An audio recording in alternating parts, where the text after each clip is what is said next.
As a commercial real estate agent, I am spending more and more time with commercial property wholesalers. So what exactly is commercial property wholesaling? So we're going to talk today about what the actual industry is, have a look at what the key components of a program or a project is with commercial property wholesaling, and then finish with some tips for buyers and sellers. Now, it's always good to have a plan, but we go unedited, so let's have a look at how we go from there. Okay, I'm Peter Bender from Bundaberg Commercial, and I cover a territory from Gladstone to Hervey Bay and from Bundaberg to the Burnett region, which is sort of central Queensland, and it's about the size of Tasmania. So I get a lot of people coming with a lot of different projects. And recently, because principally the market in this area is on a rise, we're seeing more and more developers. Now, the first thing to understand is, are commercial property wholesalers actually developers? Well, traditionally developers will buy a really large chunk of land, chuck a whole heap of houses on it or some commercial properties and then sell them one by one. Now, there's still a majority of the industry is structured that way, but increasingly now they're starting to look at similar to what we'd have with Air BnB. So remember the stages where you'd have to go and get accommodation before Air BnB, for those who can remember that far back. You'd go to a motel, someone who would own the property, and then someone come up with a bright idea, says, well, what about if I don't actually own the property, but I still make money out of people's accommodation? Hence the birth of Air BnB. What about all those car taxi drivers? They'd own the license and the vehicle. Someone else would own the vehicle, and someone comes and says, "Well, maybe we could just rent a vehicle." Hello, Uber. Well, commercial property wholesaling is similar to that. It does the same job as what a developer does, but it does it without owning the assets and without owning the cash flow. It's not a sleight of hand, but it's a little bit like in the share market industry, where you can short sell and long sell, is perhaps another way to look at it. So hopefully one of those three analogies will give you a bit of an idea. Now, it's an industry that's quite mature in North America and in Europe. In Australia, look, some players are quite mature in it. They've been there 10, 20, 30 years, but it's increasingly now a new generation coming through, and that is what I'm seeing coming through. And we're going to talk about three examples. One which is actually being done by a senior person, and one is probably by a middle-aged person, and one by a young couple. So it's a kettle for all ages. Now, you may be familiar with residential flippers. They will buy a property and maybe get short-term funding for 90 days, renovate the property, and then sweat like mad to get it sold as fast as they can at a decent profit. Commercial property wholesaling is a little bit like that, but from a commercial point of view. So there's two main types of commercial property wholesalers. There are those who work with existing buildings and those who work with land.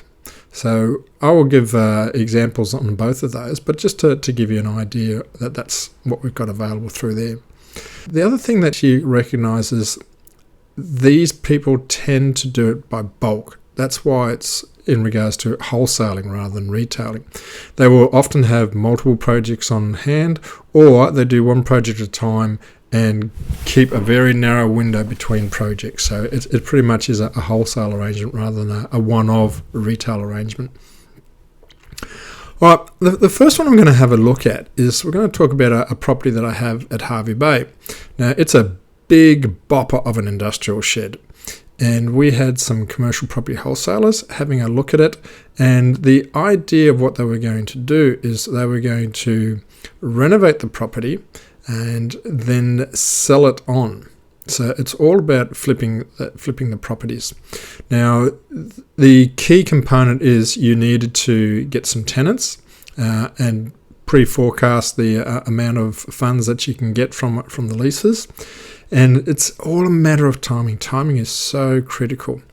And in this particular instance, what they would do is they would set up the future lease. They may well actually do the renovations and pay for the renovations, and then they will flip the property on a secondary market. There's actually a bit of a sub-market where people will buy the buildings with the pending lease. So to put some concepts around it, they may buy the property for 3.3, I think they were looking at 3.3 million, and there's probably going to be about $500,000 worth of renovations, so that brings them up to 3.8. And they were going to put some tenants in there, or not get the tenants actually in there, but get the leases signed with moving in probably 3 months or something along those lines. And then they were going to flip it for 4.4, and they would sell that to a wholesaler who would then pick up the contracts.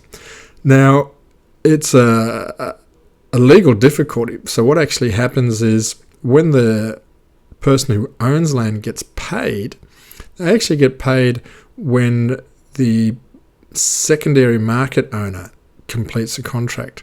So it's almost like a settlement. A little bit of money will go to, or the margins will go to the property commercial wholesaler, and the rest of it will go to the owner of the property. There's a lot of trust and working together between the wholesaler and the existing landowner. So that gives you a bit of a scenario on what it would look like in the instance of an existing building. There may be renovations, particularly to bring in a new market or a new type of client, a tenant. They'll organise the long-term lease, and then they'll flip that over to a secondary buyer. Okay, so what about options of developing land? So I've got two scenarios. One is where, and it's actually a traditional developer in this instance, she's bought a property and is going through the DA approval with council, and is then going to do the renovations to the property, upgrade it to another category. This one is actually going to be turned into medical centres, and they're also expanding some of the land that's on that property to put more shops on it. So it'll actually be about twice the size in leasing as what currently is. And then when the tenancies are filled, they will sell the property onwards to either the existing tenants or somebody else who wants a ready-made investment. And then they move on to the next project. So for them, the money is made in the equity and the value that they create. And the third one that I've got is another land developer, but he pretty well specialises in commercial property wholesaling. So what he'll do is he'll put a contract in on the actual property, and then he will immediately flip it before the settlement date of that contract. So they may buy it for $1 million and then find another buyer in another market and sell a concept of a DA approval. So there may be a couple of options. They may want to put a particular type of building on there or change the zoning. So it's almost like a pre-packaged deal. So it's okay, well, here's the property, here are the plans, you go to council, get that all organised, here are the builders. It's almost like a consultancy. And what then happens is they settle the property, and on the same day they settle the property with the new owner. Hopefully that makes sense. It is a little bit complicated, but it's all about timing. One of the key things that's important with timing a commercial property is the GST implications and the stamp duty implications. It's a little bit like share trading. There's very much windows of opportunity, for want of a better word. So that sort of explains the concepts of the three projects that I've got to give you the basis of what's available. All right, so what are the key factors of a commercial property wholesale deal?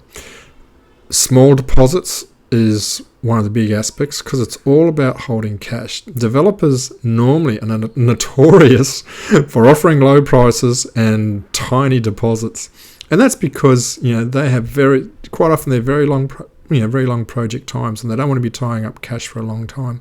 So sometimes you'll have like a $1,000 deposit, on $1 million property. So usually you'd shake your head and say no. But once again, it's all negotiable with the property owner. And particularly if the property is maybe a difficult one to move on, it needs someone to do some work on it, or it's been dilapidated and needs a lot of TLC and money to put back into it. Or it could be that it may be a distressed sale, maybe a mortgage in possession sale. It could be anything in that sort of aspect. Now, other things that we're going to have a look at, contract timing. I mentioned a bit about that, but that is a key factor of commercial property wholesaler in regards to how long is the project, and then getting all the ducks lined up on the same day. So you need your leases organised, you need your DA approval if you're going to go that way organised, you need to have your contract for buying the land organised to be almost the same day or the day before you actually settle on offloading it. It's all very narrow window. It is not a role for the faint-hearted, because the more complexity you put into a commercial deal, the more likely something will go wrong. And I have seen all sorts of delays come in from left, right and centre, expected, unexpected, and it does make for a nightmare. So you really need to have a strong stomach to be a commercial property wholesaler. I'll give you the heads up on that one. And the other third integer, so we've got like small deposits, long settlement times, and the third element that you usually find in commercial property wholesale deals is long settlements. To give you an idea on long settlements, look around about the 9 to 12 months in a lot of instances, maybe even 15 months depending on how they structure it, whether they want to go through council to DA, development application, change land use or something like that or not. So that is another aspect. Okay, so what about if you have the property and a commercial property wholesaler comes up to you, and what sort of things, what sort of tips and hints can I give you? All right, one, have a look for a successful history. We're now at the stage where there's a new generation coming through, and a lot of players who are looking in this space haven't actually completed a project before. And it's very much like everything else. It may be a really sound idea, it may be a great proposal, and it may be that this is their first one, but you want to be aware of that. Or is it someone who's known to have done several of these projects? What is their reputation around town? Do other real estate agents talk with them? Do other landowners talk with them? Do the builders want to work with them? Does council have any history with them? That sort of type information, because it is a complex deal, and like any commercial deal, you need to have a good understanding and trust between the parties. So have a look for a successful history in one aspect. Okay. Secondly, try and maximize the deposit. I mean, the developer, you can understand with a project that may go for 12 or 15 months, they don't want to be putting $100,000 deposit on there, because that's a big amount of money. Even though you can put them in a trust account with your lawyer and get interest on it, and then you split the interest with the developer, they still would rather have that cash to complete other projects. It's all about fast cash, as we say, fast projects. But yeah, make sure you don't have to accept a $100 or a $1,000 deposit. You need probably a good lawyer to bargain and barter that, or a strong real estate agent who can organise that. So that is one aspect. And don't be shy to put a cost clause in with the deposit. So if the deal falls over, the deposit is refunded, but you, as the seller, will recoup your costs. So you're not, paying for the legal fees and striking up the contracts and anything else that's incurred in that space. You can give the money back to the developer minus your costs, because quite often these deals do fall down. How often? Look, it's too early for me to tell. I've got several in play, and they're all still in play. Actually, no, one didn't go ahead, but it never got to contract. It was very much fell down at the concept stage between the seller and the buyer. We just couldn't get it to work. They just weren't comfortable with it, and that's understandable. Once again, like I said, it's all about how much your stomach can handle, not how much your head can handle. If you're going to be stressed out on what's happening with these contracts, you're probably best not to enter that one. What else can we do? In the contracts, you can put a clause in there to monitor the progress. It can be as simple as, you want an email each month on updates. When is your concept design finished? When have you worked with the construction company? When have you got the quotes completed? When are you going to council to get the DA approved? What's the status of the DA? Get a good understanding, because 15 months is a long time to hear nothing. And quite often people may get that. They just say, I wonder how they're going, and they're too scared to ring up the developer to see what's happening. But, once again, it's your property, it's your asset, and you're entitled to understand what is progressing and what's happening. So put a clause in there to get that. Try and have a short conditional time. What you can do is, if they don't need a DA or anything like that, make the contract, you get 30 days to do due diligence, and once that's satisfied, the contract is unconditional. That gives you as a seller some leverage should the deal fall over or just... and it may not be because the developer's done a bad thing. It may be because council says, no, we'd change our mind. We're just not letting that idea happening in that area. So have an aspect of getting a clause in there for a short conditional period. Have a think about including a flip clause. Now, I'm sure there's a proper legal term for it, but in Queensland, for argument's sake, as a real estate agent, I can only sell property from a person who owns the property. So, my client will be the one who owns it, and I may sell it to a commercial property wholesaler. Now, if that commercial property wholesaler wants to flip that property, I can't do it because they do not own the property until settlement.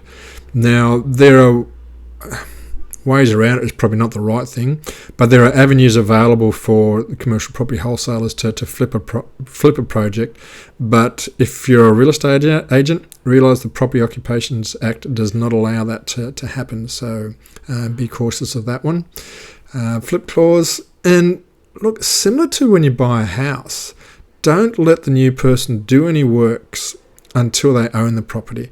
I've seen too many times in residential when someone's coming, look, we're unconditional, can I start doing some renovations? And then the contract falls over and you've got a half renovated house that's a mess.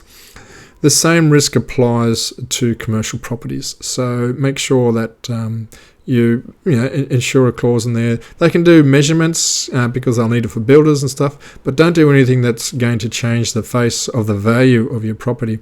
Sometimes you can have a think, look, if you want to put that big shed up there, that's fine, but if the contract falls over, that shed's mine. Put those clauses in, make sure it works for them, but just be wise of that. Okay, what about buyer hints? So we'll finish up with some tips for those who may be thinking about going into commercial property wholesaling, or even if you're looking at buying a property that's being flipped by a commercial property wholesaler. Okay, the first thing to look at is make sure you get yourself a darn good lawyer who really knows this stuff, particularly things like I said, the legislation of flipping, and it's probably different in every state. So that's your first tip that I would give you. Look, protect your cash. It's a long-term project. So this is almost the reverse side, that nice tension between buyers and sellers on how big the deposit will be. The smaller the deposit is better for the developer.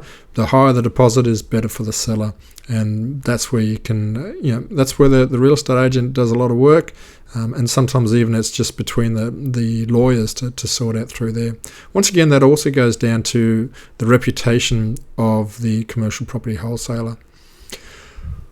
All right, for purchasing, make sure you purchase a property with lots of upside, because you need a healthy margin if you've got that property for 15 months. I said, like they say, buy cheap, sell high. If it's a rising market like it is now in our region, you'll find a lot more activity going on, and it really is a ticking time bomb.